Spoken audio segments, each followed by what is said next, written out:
long time ago, when Selangor State Government was still run by Barisan Nasional, there existed three subsidiaries of the state: Unicel, Permodalan Negeri Selangor Bhd, and Kumpulan Hartanah Selangor Bhd.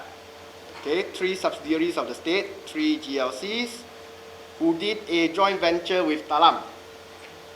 Okay, as with most joint ventures they had during the Barisan Nasional time, many of the JVs didn't come to fruition or lost a lot of money. So, and when it lost a lot of money, a lot of this money were kept as what we call hidden debts. What's hidden debts? In this case, 392 million of debt was incurred by Talam that is due to these three subsidiaries. Okay? So basically Talam owes Unicel, owes PNSB, and owes Hartanah Selangor the amount of 392 million. Now, as MB of Selangor has stated back in 2009, previously the debts were in most cases neither fully recognized nor were they recorded well in the books of the state subsidiaries as the creditor. So even though these debts were in Talam books, they were recorded, okay, these debts don't exist in the state subsidiary books. Okay, it wasn't recorded, so nobody knows a lot about it. Okay, in fact, no effort had been made by the previous state government to recognize and to claim these debts. So these debts were just sitting there, owing to the state government, nobody collect. This was Tan Sri Khalid's speech in the 9th of November 2009. Now, of course, we all know, come 2008, Barisan Nasional collapsed and Pakatan Rakyat took over. Okay? Now, when Pakatan Rakyat took over, we basically uncovered the debts. They are no longer hidden. Okay? And we attributed them to the respective subsidiaries: 255 million for Unicel, 22 million for Permodalan Negeri Selangor, and 115 million for Hartanah. Now, we all know that if these debts are sitting in these subsidiaries, very difficult to collect. Bureaucracy, complications, multiple deals, trying to trace back all the joint ventures, okay? And there will be a lack of political will to ensure that the debts get collected. So what the Selangor state government did was to park all these debts under one entity, okay? And that is MBI Selangor, or Menteri Besar Incorporated of Selangor. So what essentially did was that MBI was legislated by the State Assembly to take over these debts. So from Unicel, we took over 255 million from PNSB and from Hartanah Selangor. All the debts now sit with MBI. Now, if they want to say we bought debts, okay, if Chua Ti Yong wants to say we bought debts from our subsidiaries. We did not buy the debts from Talam. Okay, whether they got the mistake there, I don't know. Okay, they kept saying we bought their debts, we bought their debts. We did not buy their Talam's debts. Okay, if anything, we took over the debts from the state subsidiaries, so the MBI will be the point where we will chase the debts from Talam. Okay, the Selangor State Assembly approved the special allocation of 392 million for MBI to acquire the Talam debts from Unicel, PNSB, as well as Kumpulan Hartanah Selangor. Now, how were these debts repaid? You have Talam paying back to MBI. Okay, how were these debts repaid? Now, all this information, as I wrote in my statement, are public documents, which means that I didn't get any of this, I need not have gotten any of this from the state government. They are all reported on Bursa Malaysia. So if someone have done his homework, he would not have made this type of stupid blunders. Okay? These are announcements which I have attached with you, okay? Downloaded from Bursa Malaysia. It's still there today. Okay? It's not like it disappeared. It's still there on Bursa Malaysia today. Now, the first payment, there are two settlements. The first settlement package was settled on 12th of March 2010. Now what's the first settlement? They paid cash, 12.7 million. Cash. Then they paid with assets, property without charge, okay, 44.7 million. Now the complicated thing that our friend did not understand was property with charge. Okay, the third bid they paid was 285.7 million of assets, but which were charged to the bank. What does it mean when you say that it was charged to the bank? Or some of them call it encumbrances, complicated term. But very simple, it means that there's still loan outstanding, still owing to the bank. So because they gave us property value of 285.7 million, we cannot take that as the repayment to the state government. We must knock off the debt first. Okay, must minus the debt, the net value of the assets, then we can take it as repayment to us. The debt was 101.8 million. So the actual repayment of this package of settlement to us is 184 million. So 184 million plus 44.7 million plus 12.7 million gives you the first settlement package of 241.4 million. Okay?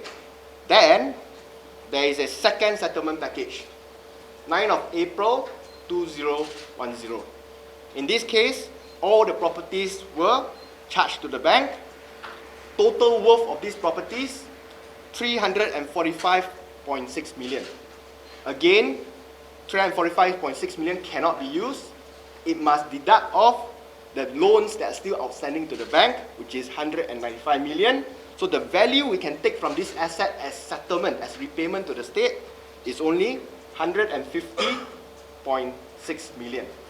Now if we take 241.4 million plus 150.6 million, that will give you your magic number, 392 million. Simple as that. So all this nonsense about us paying Talam to take back the debt, or we paid more to Talam to acquire their assets, we are trying to build them up, complete nonsense. It is complete nonsense. He did not understand simple debt restructuring. If you look at some of his statements,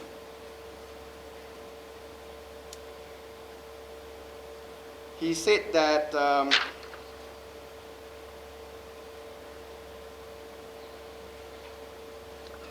did he say?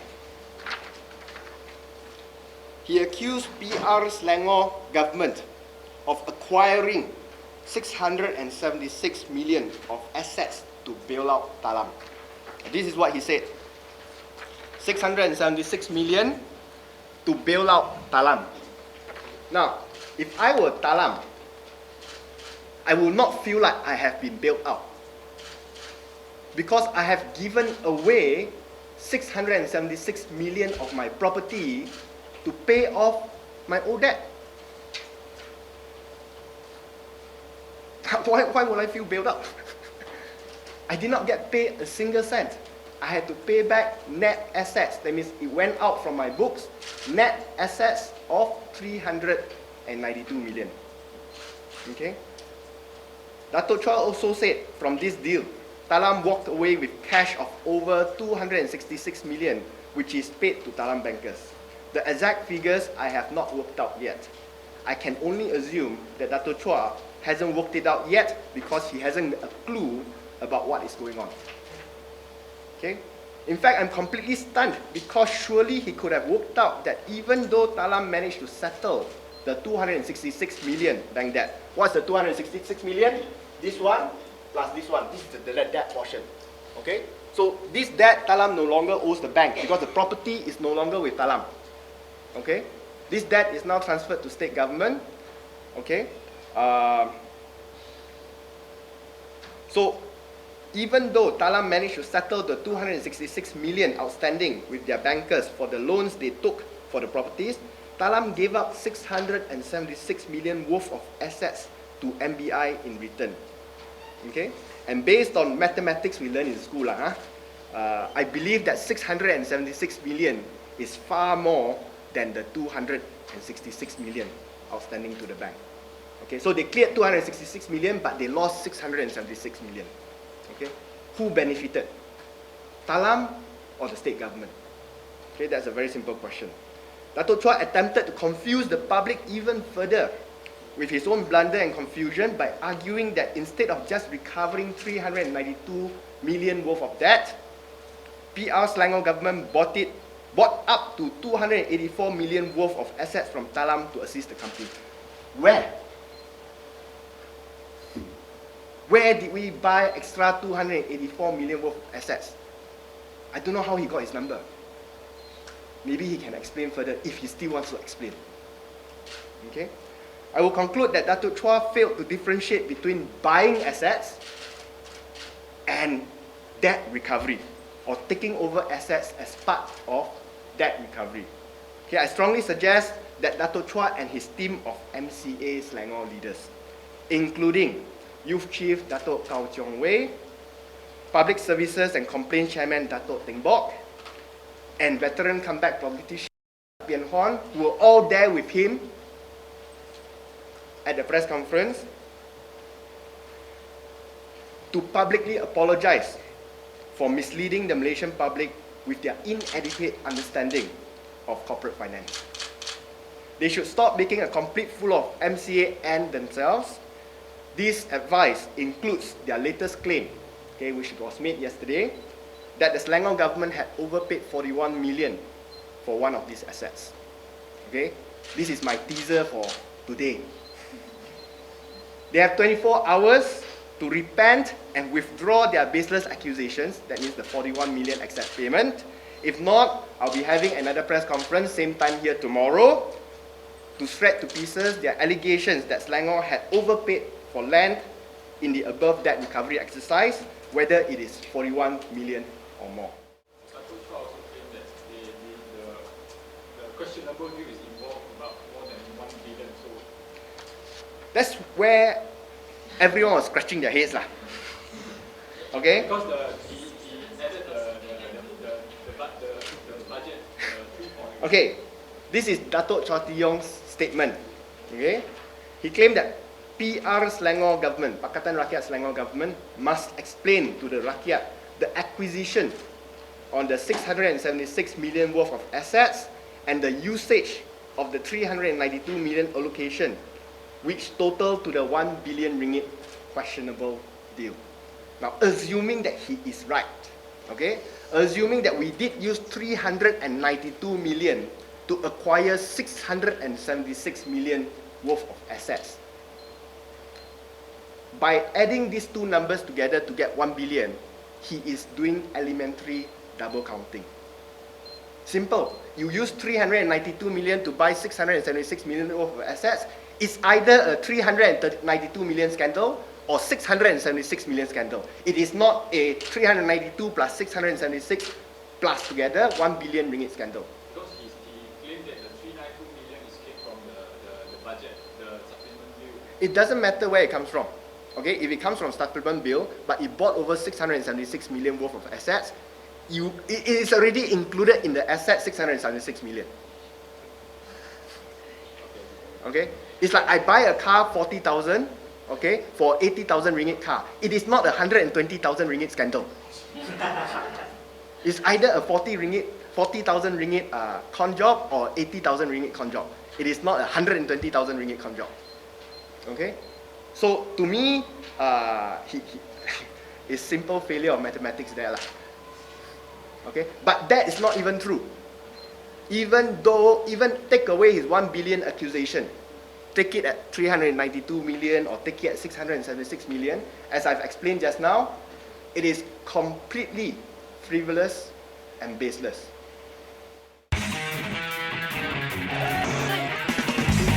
MalaysiaKini.com. For the Malaysia Kini. For the Malaysia Kini.